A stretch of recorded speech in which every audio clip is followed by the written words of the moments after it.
C'est un petit peu comme si le bien brûlait. On le prévoit à chaque fois, bien évidemment. On signe et puis donc, quand on dit, ben voilà, si le bien que vous avez acheté brûle ou n'est plus habitable parce qu'une inondation ou que sais-je, la maison est emportée, eh bien soit vous continuez d'acheter et vous serez donc remboursé en lieu et place du propriétaire, soit vous pouvez tout à fait abandonner le projet. Eh bien là, malheureusement, dans un cas, la promesse est signée, mais il y a un aléa où si la personne décède, les ayants droit seront obligés de vendre. Oui. Dans l'autre cas, il n'y a pas de promesse de signer, donc personne n'est engagé.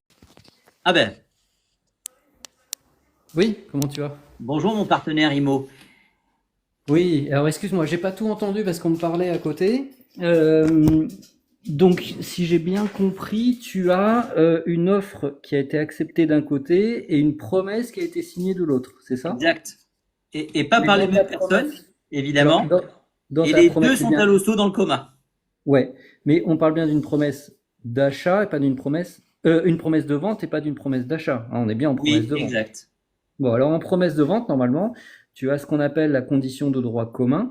Et cette condition, en fait, elle indique qu'à partir du moment où la promesse de vente est signée, le vendeur est engagé, mais l'acquéreur, lui, doit être vivant au jour de l'acquisition. Donc, la partie qui reste au jour d'aujourd'hui est toujours en pleine capacité de ses moyens, l'autre étant dans le coma.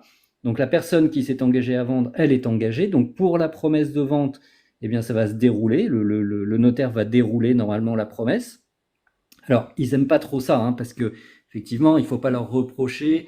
Bon, il faut qu'il y ait un notaire un peu couillu quand même dans le dossier pour qu'il aille au bout, mais il a le droit. La promesse, il y a ce qu'on appelle la force de vente dans ta promesse, ça doit être noté.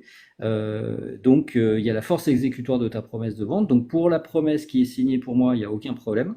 Par contre, pour l'offre, plus N'oublions pas, compliqué. n'oublions pas qu'il y a peut-être des ayants droit. C'est-à-dire que c'est une dame et qui a C'est pas vraisemblablement des grave. enfants.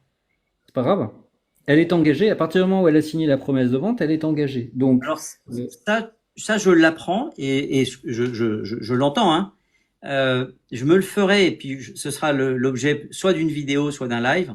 Mais c'est une bonne entrée en matière pour 2025 de vérifier effectivement euh, que va dire le notaire. Alors ah s'il non, est non, comme mais tu là, il n'y a dis pas de question pas à se poser. couillu,